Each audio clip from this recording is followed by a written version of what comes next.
అదేవిధంగా మనందరికీ కూడా చాలా ప్రెస్టేజియస్ ఇష్యూగా తీసుకొని ఆడబడుచులందరికీ కూడా మంచి చేయాలనే ఉద్దేశంతో స్త్రీ శక్తి ఉచిత బస్సు ప్రయాణం కూడా ప్రారంభించాం. మీ అందరికీ తెలుసు ఈరోజు ఇక్కడ ఉన్న వాళ్ళు చాలామంది మీ తాలూకా ఇంట్లోని ఉన్న ఆడవాళ్ళందరూ కూడా ఈ ఉచిత బస్సు ప్రయాణ సౌకర్యాన్ని అందరూ కూడా వినియోగించుకునే పరిస్థితి ఈరోజు కనిపిస్తూ ఉంది. ముఖ్యంగా ఈ ఉచిత బస్సు ప్రయాణం సుమారుగా చూసుకుంటానండి దగ్గర నిన్న ఒక్కరోజే 18 నుంచి 20 లక్షల మంది మహిళలు ఉచిత బస్సు పథకం ద్వారా లబ్ధి పొందడం జరిగింది. అంటే లాస్ట్ 5 డేస్లో కూడా చూసుకుంటే 20 crores మేర లబ్ధి జరిగింది మహిళా లోకానికి.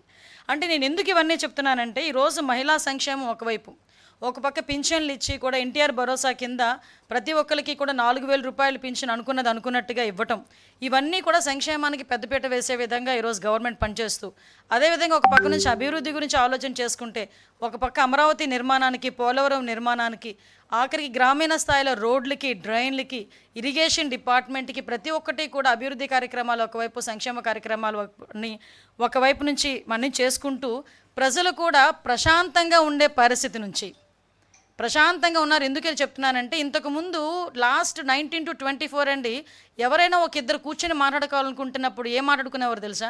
వాళ్ళ సమస్య గురించి, లేకపోతే వాళ్ళకి జరిగిన అన్యాయం గురించి, వాళ్ళకి జరిగిన అక్రమం గురించి మాట్లాడుకుంటే ఈరోజు ఈ 14 నెలల కాలంలో ఏ ఇద్దరు కలిసి కూర్చొని మాట్లాడుకున్నా సంక్షేమం గురించి మాట్లాడుతున్నారు, పరిశ్రమల గురించి మాట్లాడుతున్నారు, ఎన్ని పెట్టుబడులు వస్తాయని మాట్లాడుతున్నారు, ఎంతమందికి ఉద్యోగాలు వస్తాయని మాట్లాడుతున్నారు, వాళ్ళ బిడ్డలకు ఎటువంటి ఉద్యోగాలు రాబోతున్నాయన్న విషయం గురించి మాట్లాడుకునే పరిస్థితి. దీన్నంతటినీ చూసి ఓవరాల్గా చెప్పాలంటే ఈరోజు ఒక ఎదురుదాడి చేసే ప్రయత్నం చేస్తున్నారు. ఎంత ఎదురుదాడి అంటే ఈరోజు వైసీపీ తాలూకా సాక్షి మీడియాలో అవనియండి, వాళ్ళ తాలూకా సంబంధిత సోషల్ మీడియాలో అవనియండి, విషం చిమ్మే ప్రయత్నం చేస్తున్నారు. ఆ విషయం కూడా ఎలాంటి ప్రయత్నం చేస్తున్నారంటే మీరు నిజంగా వాస్తవాలుగా ఉన్నట్టు కనుక మీరు మాకు ప్రొజెక్ట్ చేస్తే డెఫినెట్గా దాని మీద మేము ఏం యాక్షన్ తీసుకోవాలా, లేకపోతే మేము ఎలా సర్దిద్దుకోవాలన్న విషయం మీద మేమైతే దృష్టి పెట్టేవాళ్ళమే. కానీ ఈరోజు పరిస్థితి ఏమవుతుందంటే అవాస్తవాల్ని వాస్తవాలుగా చిత్రీకరించడం, అవాస్తవాల్ని చూపించి ప్రజల్ని ప్రలోభ పెట్టడం, ఓవరాల్గా చెప్పాలంటే ఒక ప్రజల్లోని ఒక అలజడిని, ఒక అనుమానాన్ని, ఒక అభద్రతా భావాన్ని క్రియేట్ చేయటానికి సోషల్ మీడియా వేదికగా, లేకపోతే మీడియా వేదికగా కొంతమంది చేస్తున్న దుష్ప్రచారాన్ని చూస్తూ ఉంటే నిజంగా తిరిగి మళ్ళా మా కొరడాలు జులిపించాలి అంటే మా పోలీస్ కొరడా జులిపించాలి అన్న పరిస్థితి అయితే వస్తుంది. పోలీస్ కొరడా అంటే మీరు వేరేగా ఆలోచించారు కాదు, మళ్ళా మేము కూడా దాని మీద ఇది నిజం కాదు, ఇలా అబద్ధాలు ప్రచారం చేసే వాళ్ళ మీద చర్యలు తీసుకునే పరిస్థితి రావాలి అనే ఉద్దేశంతో ఈరోజు మళ్ళీ మీ అందరి దగ్గరికి రావడం జరిగింది. ఎందుకనంటే ఈరోజు మనం చూస్తానండి, మొన్న నేను చూశాను ఎక్కడో ఇక్కడ విషయం ఏంటంటే వైసీపీకి 2014 నుంచి 19 వరకు వైసీపీ పందా అదే, 19 నుంచి 24 వరకు వాళ్ళు అధికారంలో ఉన్నా కూడా అవే వాస్తవాలుగా చిత్రీకరించే ప్రయత్నం చేయటం, మళ్ళా తిరిగి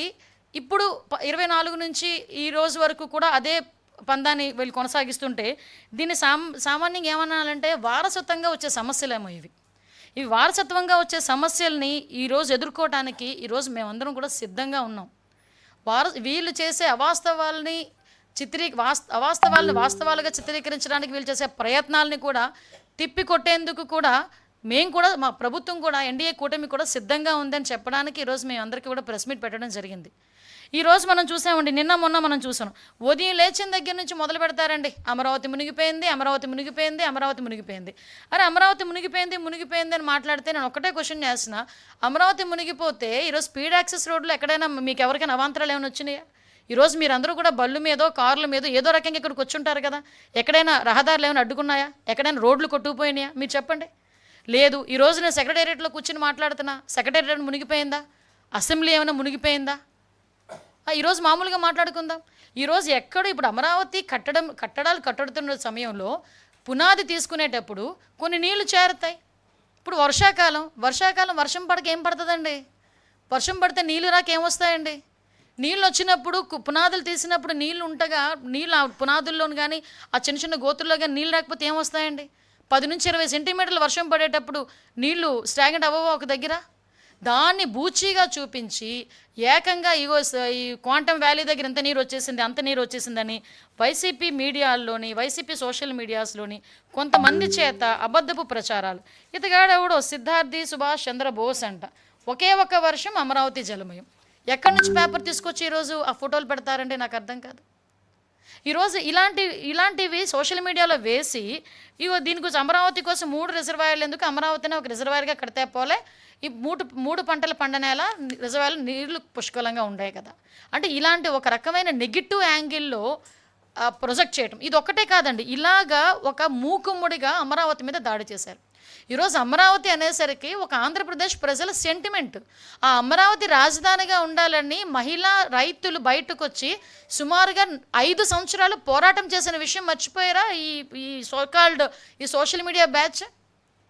5 సంవత్సరాల పాటు అమరావతిని రాజధానిగా కాదు 3 రాజధానులని జగన్మోహన్ రెడ్డి మాట్లాడితే అమరావతి సెంటిమెంట్ మాకు ఇక్కడ అమరావతి రాజధానిగా కొనసాగాలి అని కొన్ని వేల మంది మహిళా రైతులు ఆ రోజు బయటకు వచ్చి లక్షలాది మందిగా బయటకు వచ్చి ఒక పక్క పాదయాత్రలు చేసి ఈరోజు అమరావతిని సాధించుకునే పరిస్థితి.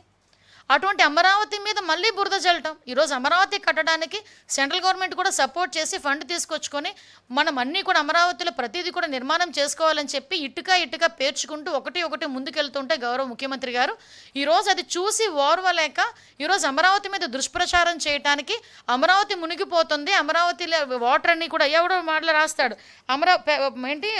వాళ్ళు పొన్నూరు వైపు మలిచేశారని చెప్పేసి ఒకటి రాస్తాడు. అంటే అమరావతి మునిగిపోకుండా ఉండడానికి ఇంకొక డైవర్ట్ చేశారు. వీళ్ళ ఏదో వచ్చి కాలువలు తవ్వినట్టు, వీళ్ళ సిచ్యువేషన్లో వచ్చి కూర్చొని మాట్లాడినట్టు, అంటే ఏదో పేపరు పెన్ను ఉంది, కీప్యాడ్ ఉంది, మొబైల్ ఉంది, మా నచ్చినట్టు రాసుకుంటామంటే ఎలా అవుతుంది? మేము ఇలాంటి వాళ్ళ మీద కేసు పెట్టకూడదా? ఈరోజు ప్రజల్లో ఒక రకమైన ఆందోళన కలగదా? ఒక రకమైన అలజడి ఉండదా? ఒక రకమైన అభద్రతా భావం క్రియేట్ అవ్వదా? ఈరోజు నేనే చెప్తున్నాను, ఈరోజు మీరందరూ వచ్చున్నారు ఇక్కడికి, మీరందరూ ఎక్కడ కూడా ఏ బోట్లోనే రాలేదు, నీటిలో ఈదుకునే రాలేదు, కనీసం అనకూడదు, కానీ మీ ప్యాంటు కూడా చిన్నది కూడా తడిచిన పరిస్థితి కూడా లేదు. ఎక్కడండి మునిగిపోయింది? ఈరోజు సెక్రటేరియట్లో మేము కూర్చొని మాట్లాడుతున్నా, సెక్రటేరియట్ మునిగిపోలేదు, మరి అమరావతి మునిగిపోయిందని ఇలాంటి ఫేక్ ప్రచారాలు చేసినప్పుడు ఎలాగ ఈరోజు పేపర్లోని గట్ట కొంతమంది రాస్తున్నారు? నేను అందరి మీడియా వాళ్ళ గురించి మాట్లాడలే, స్పెసిఫిక్గా కొంత మీడియా ఏం జరుగుతుందంటే ఒక బురద జల్లే కార్యక్రమం మీదే ఉన్నారు. ఈరోజు మనం చూసుకుంటున్నాం, ఈరోజు రాజకీయంగా వాళ్ళు డైరెక్ట్గా దెబ్బతీసేది లేక రాష్ట్రం తాలూకా బ్రాండ్ని దెబ్బతీసే పరిస్థితుల్లో ఈరోజు కనిపిస్తూ ఉంది. మరొకరు రాస్తారు విజయవాడలో విలయతాండవం చేస్తుంది అంటారు. నేనేమో రీసెంట్గా మొన్న ఒక కలెక్టర్ గారికి నాకు ఏదో పేపర్లో ఒక స్క్రోల్ వస్తే గబగబా కలెక్టర్ గారికి ఫోన్ చేశాను. కలెక్టర్ గారు ఏంటంటే అక్కడ వాగు ఏదో కొంచెం పొంగుతుందట అంటే, లిటరల్లీ మీరు నమ్ముతారా, కలెక్టర్ సాక్షాత్తు ఒక సెల్ఫీ వీడియో రిలీజ్ చేశారు, ఎటువంటి భయాందోళనకు గురి కాకండి, అక్కడ ఏమీ జరగట్లేదు అని. మళ్ళీ నెక్స్ట్ డే నేను ఎక్కడ నమ్మనేమోనని అక్కడికి వెళ్ళి ఫోటో తీసి నాకు గూగుల్ మ్యాప్ నుంచి ఫోటో తీసి చూపించిన పరిస్థితి. అంటే ఎంతవరకు ప్రజలను భయాందోళనకు గురి చేయడానికి చేస్తున్నారు. నిన్నగాక మొన్న ఒక మాజీ మంత్రి చేశారు, మీకు గమనించి కామన్ సెన్స్ లేదా?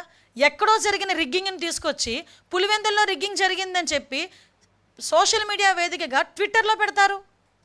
అంటే మీరు ఎటువంటి మెసేజ్ ఇవ్వాలనుకుంటున్నారు ప్రజలకి? రాజకీయంగా దెబ్బ కొట్టుకుందామంటే చాలా సందర్భాలు ఉంటాయి, చాలా వేదికలు ఉంటాయి. అంతే తప్పించి అవాస్తవాలని వాస్తవాలుగా చిత్రీకరించడానికి, ప్రజల్ని భయాందోళనకు గురి చేయడానికి మీరు పెట్టే పోస్టులు నిజంగా చెప్పాలంటే జాతీయ ద్రోహం కింద, రాజద్రోహం కింద మేము తీసుకోవాలి. ఈరోజు డెఫినెట్గా రాజద్రోహం కింద తీసుకోవాలి. ఆ రోజు మీరు ఏదో రఘురామకృష్ణరాజు గారి మీద పెట్టింది రాజద్రోహం కాదు, ఇది రాజద్రోహం. అంటే ఈరోజు గవర్నమెంట్ని అంటే ప్రజల్ని తప్పుదోవ పట్టించే విధంగా ఈరోజు మళ్ళీ మనం చూసామండి. ఈరోజు అదే వాళ్ళు ఏమన్నారు, అమరావతిని రక్షించడానికి డైవర్ట్ చేసి పొన్నూరు ముంచేశారని ఒకరు రాస్తారు. ఇంకొకరేమో ఎక్కడో ప్రకాశం బ్యారేజ్ గేట్లలో 70 గేట్లు 69 గేట్లు పనిచేస్తున్నాయి, 69 గేట్లు పనిచేస్తున్నాయి. ఆ ఒక్క గేటు కూడా ఎందుకు చిన్న రిపేర్ వచ్చిందో కూడా మీ అందరికీ కూడా తెలుసు. లాస్ట్ టైం ఆ పడవను పంపించిన పరిస్థితిలో, పడవ ఢీకొట్టిన పరిస్థితిలో చిన్న రిపేర్, అది కూడా పెద్ద రిపేర్ ఏం కాదు, వాటర్ ఫ్లో తగ్గిన తర్వాత ఆ గేట్ కూడా రిపేర్ చేస్తారు. అంటే 70 గేట్లలో 69 గేట్లు పనిచేస్తూ ఉంటే ప్రకాశం బ్యారేజ్ గేట్లు పనిచేయట్లేదని ఒకటి రాస్తాడు. ఏమనుకుంటారండి?